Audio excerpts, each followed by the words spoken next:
Some may remember the 1981 film Quest for Fire, in which the lithe figure of Ray Dawn Chong scampers about in nothing but a thin layer of mud and ashes.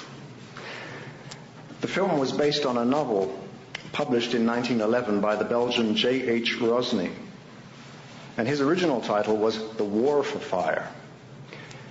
The book, more than the film, depicts deadly competition between various human groups to monopolize fire in much the same way that modern nations try to monopolize nuclear weapons. Throughout the hundreds of centuries when our ancestors tended a flame but could not make one, putting out their rival's campfire in an Ice Age winter would have been a deed of mass murder. The first taming of fire is hard to date. All we know is that people were using fire by at least 500,000 years ago, possibly twice that. This was the time of Homo erectus, the upright man, who was much like us from the neck down, but whose brain case had only about 2/3 the modern capacity.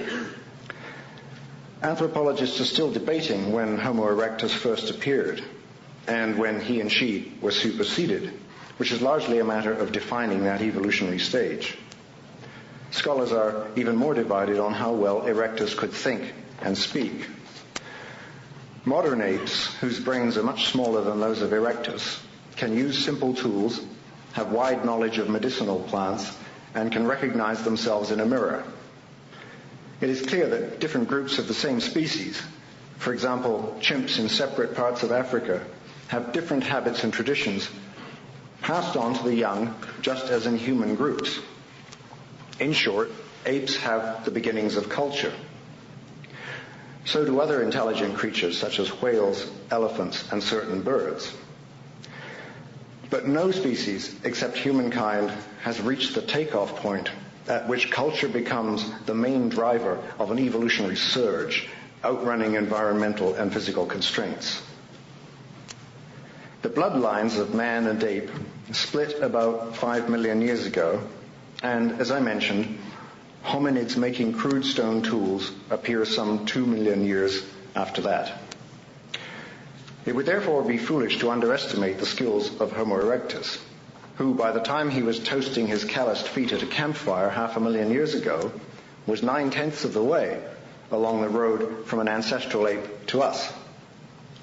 About the last big thing the experts agree on is that Homo erectus originated in Africa, the home of all the early hominids, and by 1 million years ago was living in several temperate and tropical zones of the Old World, the contiguous Eurasian landmass. This isn't to say the upright man was thick on the ground, even after he tamed fire. Perhaps fewer than 100,000 people, scattered in family bands, were all that stood between evolutionary failure and the 6 billion of us here today. After Homo erectus, the evolutionary path gets muddy, trodden into a mire by rival tribes of anthropologists. One anthropological camp sees Homo erectus evolving by fits and starts into modern humanity wherever he happened to be, through gene diffusion, otherwise known as mating with strangers. This view seems to fit well with many of the fossil finds, but less well with some interpretations of DNA. Another camp, known as the Out of Africa school, sees most evolutionary change taking place on that continent only, then erupting over the rest of the world. In this second view, successive waves of new and improved humans kill off, or at any rate outcompete, their forerunners wherever they find them, until all the lowbrows are gone. This theory implies that each new wave of African man was a separate species, unable to breed with other descendants of the previous kind, which may be plausible if different types evolve without contact for long periods, but is less likely over the shorter spans of time. The debate over the path of human progress gets most heated when we reach our controversial cousins, the Neanderthals. These lived mainly in Europe and Northwest Asia in quite recent times, well within the last 1/20th of the human journey.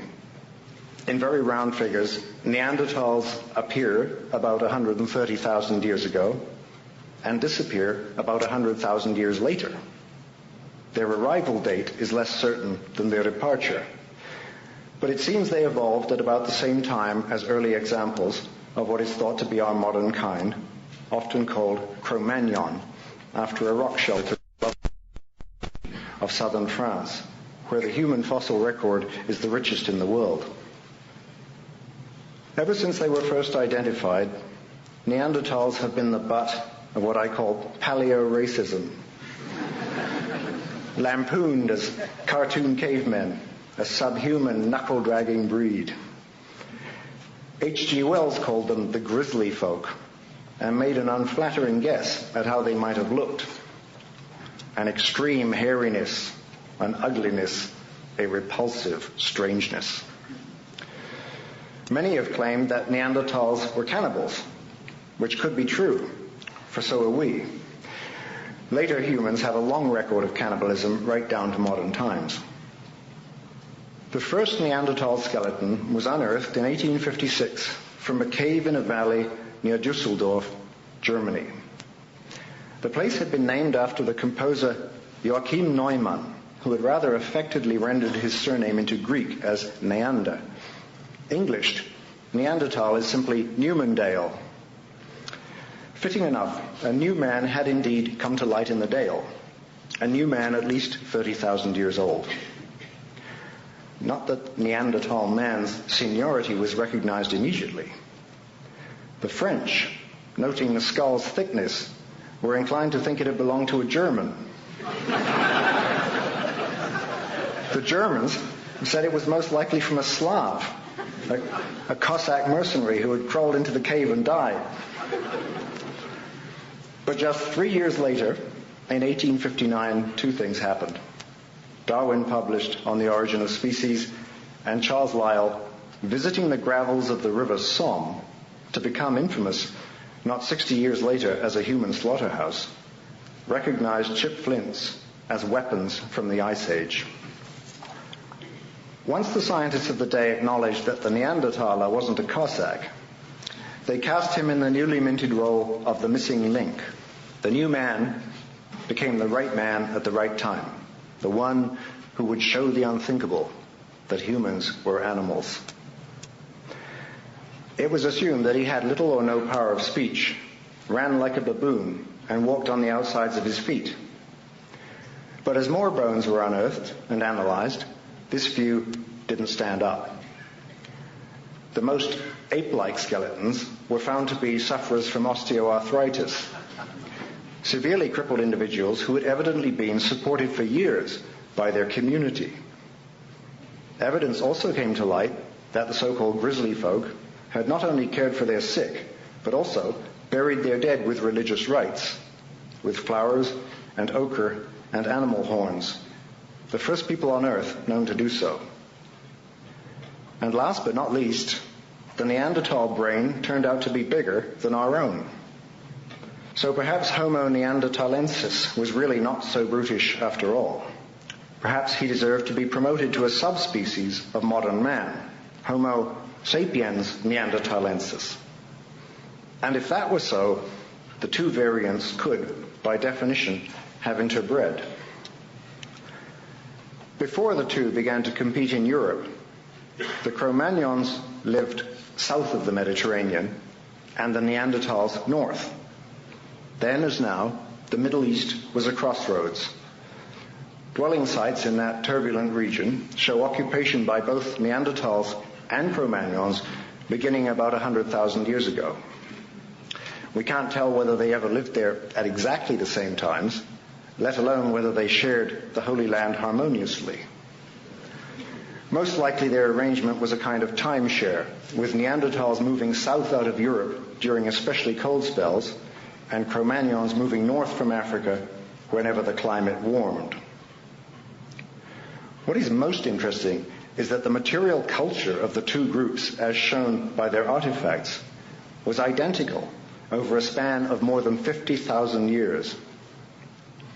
I take this as strong evidence that the two groups had very similar mental and linguistic capabilities, and that neither was more primitive or less evolved.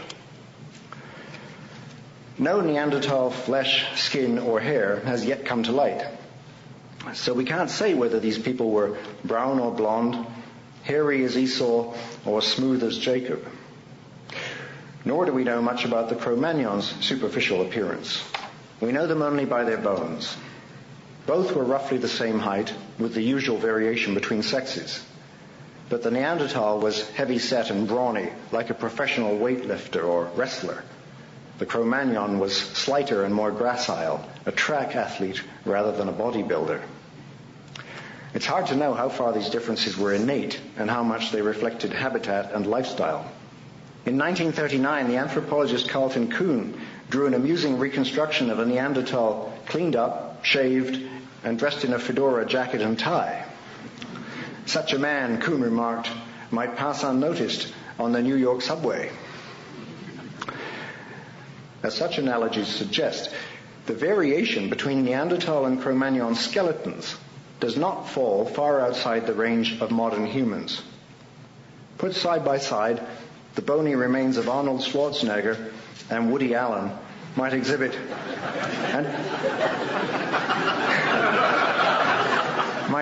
an even greater contrast. The skull, however, is another matter.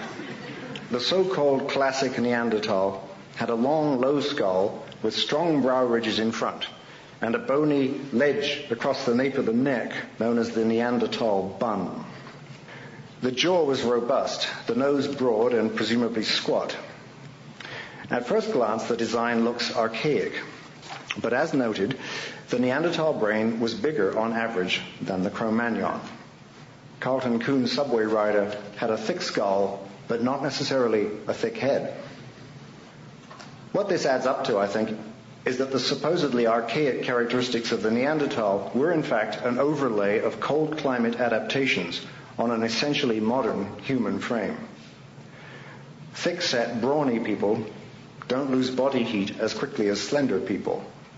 Signs of similar adaptation, in body shape at least, can be seen among modern Inuit, Andeans, and Himalayans, and this after only a few thousand years of living with intense cold, beside the 100,000 during which Europe's Neanderthals made their living on the front lines of the Ice Age. Things seem to have gone well enough for them until Cro-Magnons began moving north and west from the Middle East about 40,000 years ago. Until then, the cold had been the Neanderthals' great ally, always turning invaders back sooner or later. But this time, the Cro-Magnons came to stay. The invasion seems to have coincided with climatic instability linked to sudden reversals of ocean currents that caused freezing and thawing of the North Atlantic in upsets as short as a decade. Such sharp changes, severe as the worst predictions we now have for global warming, would have devastated animal and plant communities on which the Neanderthals depended. Climate change would have made life difficult for everyone, of course, but the unstable conditions could have given the edge to the less physically specialized, weaker at close quarters, but quicker on their feet. I'm Paul Kennedy, and this is Ideas. From the Bell Theatre at Carleton University in Ottawa, you're listening to Gaugin Questions, the first of Ronald Wright's 2004 Massey Lectures, A Short History of Progress. I remember seeing a cartoon when I was a schoolboy, I think it was in Punch, showing 3 or 4 bratty Neanderthal children standing on a cliff badgering their father. "Daddy, Daddy, can we go and throw rocks at the Cro-Magnons today?" For about 10 millennia, from 40,000 to 30,000 years ago, the late Neanderthals and the early European Cro-Magnons probably did throw rocks at each other, not to mention dousing campfires, stealing game, and perhaps seizing women and children.